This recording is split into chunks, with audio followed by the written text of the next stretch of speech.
आज आपण भोगीची भाजी करणार आहोत. मिक्स भाजी जी असते ना भोगीची ती करायची आहे. पण काय होतं घरातले बरेच जण काय करतात नाक मुरडतात. म्हणजे मला नाही आवडत. सगळ्याच भाज्या आहेत त्यात गाजरसुद्धा आहे त्याच्यामुळे नाही आवडत मला. पण अगदी आवडीने खातील अशा पद्धतीची आपण भाजी केलेली आहे. अगदी झणझणीत भाजी लागेल आणि चवीलाही खूप भन्नाट आहे. करायलाही अगदी खूप काही साहित्य नाही, कमी साहित्यातच आहे. पण प्रोसिजरनुसार जर केली तर मस्त भाजी होईल तुमची. तर भोगीची भाजी म्हटलं की बाजरीची भाकरसुद्धा येते, तर बाजरीची भाकर आणि भोगीची भाजी मस्त लागेल. तर कशी करायची आपण बघणार आहोत इथे. त्यासाठी मी काय केलं, एक कढई घेतलेली आहे. छोटी कढई घ्यायची, आपल्याला मसाला भाजून घ्यायचा आहे त्यासाठी आपल्याला. तर त्यात थोडंसं मी तेल घातलं आहे, म्हणजे अर्धा चमचा तेल घातलं आहे आणि एकच कांदा घ्यायचा आहे. तर थोडासा कांदा आपल्याला चांगला ब्राऊन होईपर्यंत फ्राय करून घ्यायचा आहे. कांदा ब्राऊन होईपर्यंतच आपल्याला फ्राय करून घ्यायचा आहे. तर इथे कांद्याचा जो रंग आहे तो चांगला ब्राऊन झालेला आहे. तर एका साईडला करून काय करायचं आहे, कांदा मी एका साईडला करून घेतले. थोडंसं तेल घालायचं अर्धा चमचा आणि त्यामध्ये आपल्याला शेंगदाणे घालायचे ते 1 चमचा. शेंगदाणे आपल्याला खरपूस होईपर्यंत भाजून घ्यायचे. याने काय होईल, अगदी स्मूथसुद्धा ग्रेव्ही येईल आणि चवीला खूप छान लागतात. तळलेले जे शेंगदाणे असतात ना ते भाजीमध्ये खूप मस्त लागतात. तर शेंगदाणे चांगले ब्राऊन झालेत आणि कांदासुद्धा चांगला भाजून झाला आहे. तर दोन्ही मिक्स करून घेतलं आहे. त्या स्टेजवरती खोबऱ्याचा किस घालायचा आहे. तो घालायचा आहे 2 चमचे. तो सुद्धा आपल्याला चांगला ब्राऊन होईपर्यंत भाजायचा आहे. हा मसाला जो आहे ना तो व्यवस्थित भाजला गेला ना मस्त भाजी लागेल तुमची. तुम्ही म्हणाल अगदी इन्स्टंट का नाही केला. इन्स्टंटमध्ये काय होतं, सगळ्या भाज्या गुळचिट लागतात, म्हणजे गोडसर लागतात. तर हा मसाला जर घातला ना थोडं स्पायसी आणि मसाल्याचा जो फ्लेवर आहे भाज्याला खूप छान लागतो आहे. तर खोबरं आणि आपलं भाजून झालं की त्या स्टेजवरती मी काय केलं आहे, तीळ घेतले 2 चमचे, ते सुद्धा भाजून घेतलेत आपण त्याला. तर तीळ भाजून घेतल्यानंतर आपले व्यवस्थित तीळ तडतडले की आलं घालायचं आहे चांगलं 2 इंच आणि लसूण पाकळ्या घातले 10 ते 12. तर व्यवस्थित आपलं परतून झालं की ते गॅस बंद करायचा आहे आणि कोथिंबीर घालायचा अर्धी वाटी.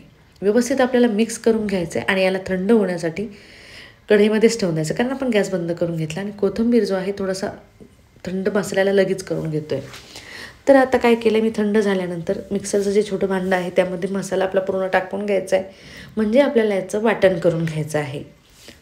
तर एकदम पूर्ण मसाला टाकून घेतल्यानंतर अगोदर तसंच वाटायचं आहे, नंतर थोडंसं पाणी घालून एकदम बारीक पेस्ट करून घ्यायचे आहे.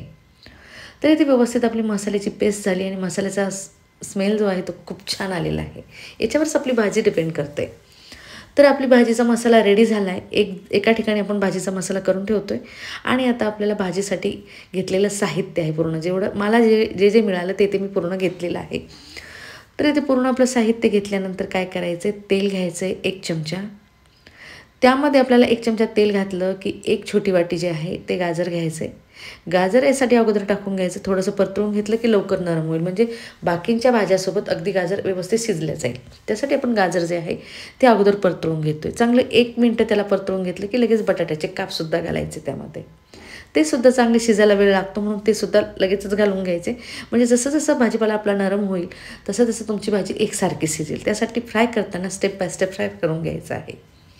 तर बटाटेसुद्धा फ्राय करून झाले. तर शेंगदाणे घातलेत, भाजीमध्ये शेंगदाणेसुद्धा असतात ते सुद्धा घालायचे, चांगले परतवून घ्यायचे आहे शेंगदाणेसुद्धा. तर परतळताना मग मीडियम गॅसवरतीच ठेवायचं आहे आणि त्या स्टेजवरती शेवग्याच्या शेंगा ज्या आहेत त्या घातल्यात मी आणि फुलकोबीसुद्धा घातलेली आहे, म्हणजे फ्लावरसुद्धा घातला आहे 1 वाटी. सगळं एका छोट्या छोट्या वाट्या ज्या आहेत त्याचं 1 वाटी प्रमाण आहे. आणि चणे, हिरवे चणे मिळालेले मला, तर भिजलेले चणे मी इथे वापरलेले आहेत, ते सुद्धा आपल्याला घालायचे, व्यवस्थित परतवून घ्यायचे. आणि हो, परतवून यासाठी घेणं चाललं आहे कारण भाजीचा जो फ्लेवर आहे ना तो खूप परतळल्यानंतर खूप छान येतो.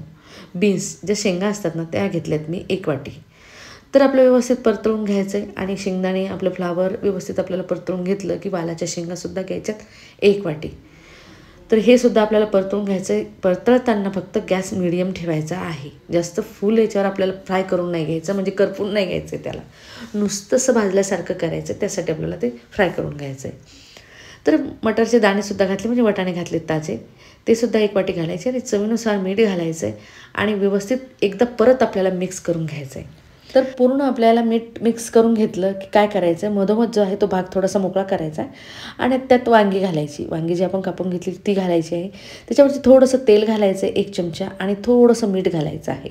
वांगी जी आहे एकदम नरम नाही झाली पाहिजे, म्हणजे त्या भाज्याबरोबर व्यवस्थित शिजली पाहिजे. तर आपण सगळ्यात शेवटी घातलेली आहे आणि त्याला मीठसुद्धा थोडंसं लावून घेतलं आहे. तर पूर्ण आपला भाजीपाला जो आहे, म्हणजे आपण जे चिरून घेतलेला आहे, पूर्ण भाज्या ज्या आहेत त्या चिरून घेतल्यानंतर भाजीपाला म्हणण्याऐवजी भाज्या ज्या आहेत ते पूर्ण आपल्याला फ्राय करून घ्यायच्यात आणि व्यवस्थित आता गॅस बंद करायचा आणि नुसतं झाकण ठेवून द्यायचं आहे त्याच्यासाठी, कारण मीठ जे आहे त्यात मॅरिनेशन झालं पाहिजे मिठाचं. तर आपण इथे कढई घेतली भाजीसाठी, तर 4 चमचे मी तेल घालून घेतलं आहे. मोजून आपल्याला 4 चमचे घालायचं, कारण आपण भाज्या ज्या परतवण्यासाठी घेतलेलं होतं त्यातसुद्धा तेल आहे. तर तेल तापलं की अर्धा चमचा जिरं घालायचं आहे आणि अर्धा चमचा मोहरीसुद्धा घालायची आहे. व्यवस्थित मोहरी आणि जिरं तडतडलं की आपण जो मसाला पेस्ट करून घेतलेली आहे ती घालायची आहे. आपल्याला लसूण वगैरे वापरायचा नाही आता, आणि कांदासुद्धा वापरायचा नाही, कारण आपण वाटण्यात लसूणसुद्धा घातला आणि कांदासुद्धा घातलेला आहे. तर मसाला जो आहे आपल्याला मीडियम गॅसवरती चांगला तेल सुटेपर्यंत फ्राय करून घ्यायचा आहे. जितका तुमचा मसाला चांगला फ्राय होईल तशी तशी तुमची भाजीचा फ्लेवर अगदी मस्त येईल. म्हणजे तुमच्या मसाल्यावरतीच डिपेंड करते तुमची भाजी कशी झाली. आणि हो, आपण डायरेक्ट कच्च्या भाज्या टाकून दिल्या ना तर त्याचा फ्लेवर अगदी इतका छान येत नाही, म्हणून फ्राय करून आणि मीठ लावून घ्यायचं आहे त्याला, तर तितकी छान तुमची भाजी लागेल. तर मसाला आपला चांगला परतळून झाला आहे, त्यामध्ये अर्धा चमचा हळद घालायची, 1 चमचा गरम मसाला घालायचा, 1 चमचा कश्मीरी लाल मिर्च पावडर आणि 1 चमचा तुमची घरगुती लाल मिर्च पावडर घालायची. व्यवस्थित मिक्स करून घ्यायचं आहे मसाल्यामध्ये. आणि मसाला जो आहे आत्ताच पाणी घालायचं नाही, चांगलं मसालासुद्धा त्याचासुद्धा फ्लेवर आला पाहिजे, त्यासाठी नुसतं आपल्याला त्याला फ्राय करून घ्यायचं आहे.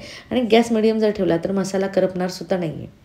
तर मसाला चांगला फ्राय करून झाला आहे. तर मिक्सरच्या भांड्यामध्ये आपण ज्यात मसाला काढून घेतला आहे त्यात पाणी घातलं थोडंसं, आणि ते सुद्धा पाणी टाकून घेतलं आणि थोडासा ओला करून परत फ्राय करून घेते मी त्याला. तर इथे मसाल्याचा रंग आणि मसाला फ्राय जो झाला आहे तो खरंच खूप छान झालेला आहे. तर फक्त काय करायचं आहे, पाणी घालताना मसाल्यामध्ये गरम पाणी घालायचं आहे आता, कारण त्याने चव काय भाजीला छान येईल, म्हणजे बिघडणार नाही, तुमची भाजी चवीला छान होईल.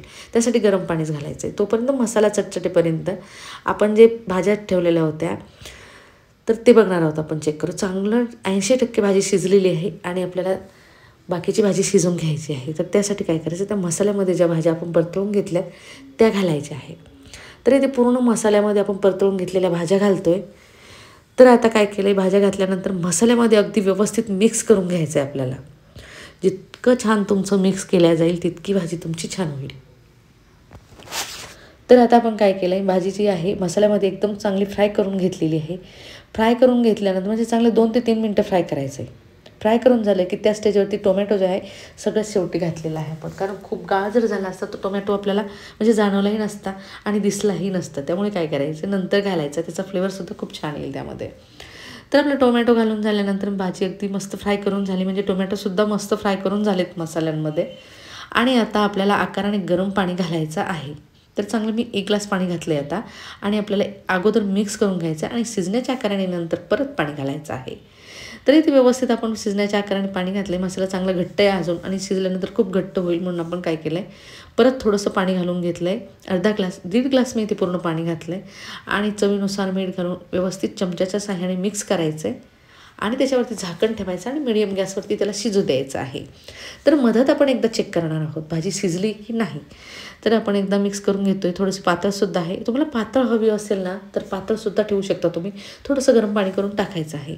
तर थोडीशी भाजी शिजायची राहिलेली आहे, त्यामुळे काय करायचं, परत त्याच्यावरती झाकण ठेवायचं आहे आणि 2 ते 3 मिनटं शिजू द्यायचं आहे. 2 ते 3 मिनटं झाल्यानंतर भाजीचा ग्रेव्हीसुद्धा घट्ट झाली आणि जो मसाला जो आहे तो अगदी मस्त झालेला आहे आणि भाजीसुद्धा शिजलेली आहेत आता आपल्या. तर आता काय करायचं, शिजलेली भाजी झाली आपली रेडी, मस्त भाजी झाली. थोडासा कोथिंबीर घालायचं आहे आणि वरतून तीळ घालायचे, भाजलेले तीळ घालायचे आहेत, तर कच्चे तीळ घालायचे नाही आहेत. भाजून ठेवलेले तीळ घातले तर भाजीला खमंगपणा छान येतो आहे. तर इथे भाजलेले तीळ घातले, भाजी आपली रेडी झालेली आहे आणि मस्त गरमागरम, आणि जी ग्रेव्ही केली ना आपण आणि फ्राय करून घेतल्यामुळे मस्त भाज्या लागतात. तर गरमागरम भाजी करा, मस्त तयारी करा भाजीची. आणि भाजी केल्यानंतर भाकरीसुद्धा करतो आहे आपण बाजरीच्या, कारण भोगीच्या दिवशी बाजरीच्या भाकरीचं खूप महत्त्व दिलेलं आहे. तर गरमागरम भाजी आणि अगदी वेगळ्या पद्धतीने आपण आज भाजी केलेली आहे. तुम्हाला ही भाजी कशी वाटली हे मला कमेंटमध्ये नक्कीच कळवा. तुम्हाला जर माझा व्हिडिओ आवडला असेल आणि तुम्ही माझ्या चॅनलवर नवीन असाल तर माझ्या चॅनलला सबस्क्राईब, लाईक, शेअर, कमेंट करायला विसरू नका. तर चला भेटूया अशा सोप्या सोप्या आणि झटपट होणाऱ्या रेसिपीसोबत. तोपर्यंत बाय बाय.